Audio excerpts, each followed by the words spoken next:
Pope Leo XIV, Apostolic Exhortation, DILEXI, I have loved you, following, number 78. In Brazil, Saint Dulce of the Poor, known as the Good Angel of Bahia, embodied the same evangelical spirit with Brazilian characteristics. Referring to her and two other religious women canonized during the same celebration, Pope Francis recalled their love for the most marginalized members of society and said that the new saints show us that the consecrated life is a journey of love at the existential peripheries of the world. Sister Dulce responded to precariousness with creativity, obstacles with tenderness, and need with unshakable faith. She began by taking in the sick in a chicken coop, and from there founded one of the largest social services in the country. She assisted thousands of people a day without ever losing her gentleness, making herself poor with the poor for the love of the poorest one. She lived with little, prayed fervently, and served with joy. Her faith did not distance her from the world, but drew her even more deeply into the pain of the least among us. We could also mention individuals such as Saint Benedict Many and the Sisters Hospitallers of the Sacred Heart of Jesus, who worked alongside people with disabilities. Saint Charles de Foucauld among the communities of the Sahara, Saint Catherine Drexel for the most underprivileged groups in North America, Sister Emmanuel with the garbage collectors in the Esbet and Nachal neighborhood of Cairo, and many others. Each, in their own way, discovered that the poorest are not only objects of our compassion, but teachers of the gospel. It is not a question of bringing God to them, but of encountering Him among them. All of these examples teach us that serving the poor is not a gesture to be made from above, but an encounter between equals where Christ is revealed and adored. Saint John Paul II reminded us that there is a special presence of Christ in the poor, and this requires the Church to make a preferential option for them. Therefore, when the Church bends down to care for the poor, she assumes her highest posture. Popular movements. We must also recognize that throughout centuries of Christian history, helping the poor and advocating for their rights has not only involved individuals, families, institutions, or religious communities. There have been and still are various popular movements made up of lay people and led by popular leaders who have often been viewed with suspicion and even persecuted. I am referring to all those persons who journey not as individuals, but as a closely bound community of all and for all, one that refuses to leave the poor and vulnerable behind. Popular leaders, then, are those able to involve everyone. They do not shun or fear those young people who have experienced hurt or borne the weight of the cross. These popular leaders know that solidarity also means fighting against the structural causes of poverty and inequality, of the lack of work, land, and housing, and of the denial of social and labor rights.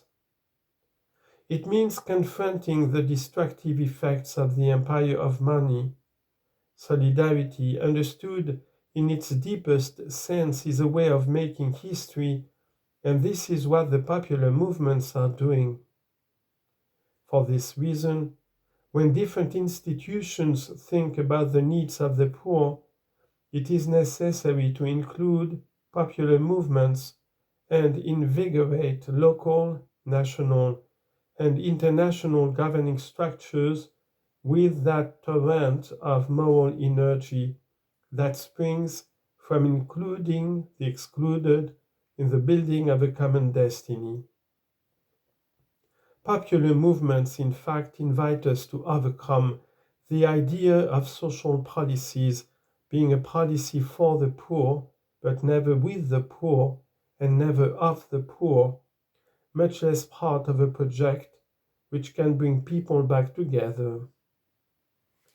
If politicians and professionals do not listen to them, democracy atrophies, turns into a slogan, a formality.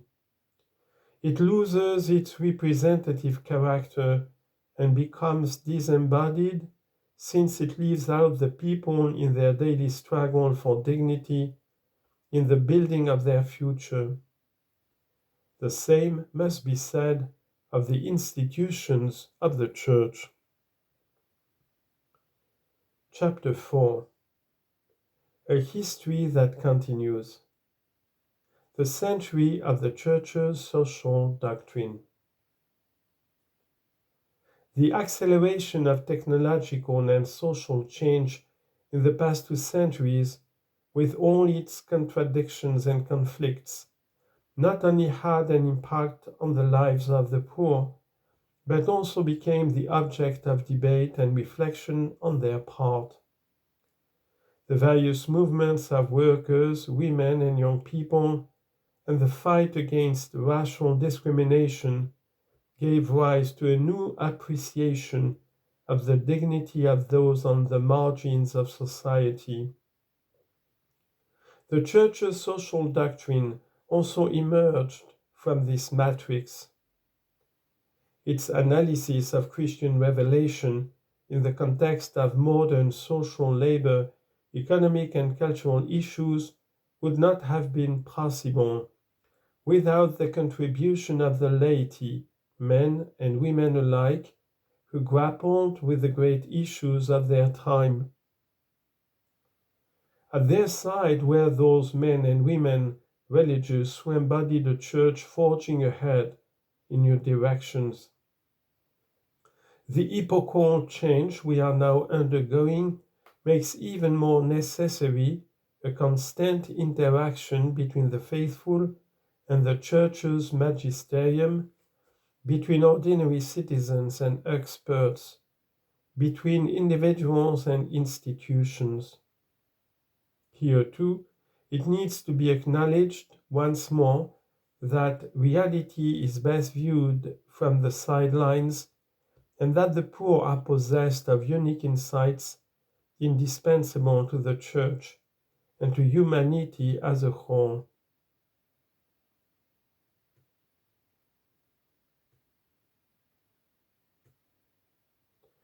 The Church's magisterium in the past 150 years is a veritable treasury of significant teachings concerning the poor.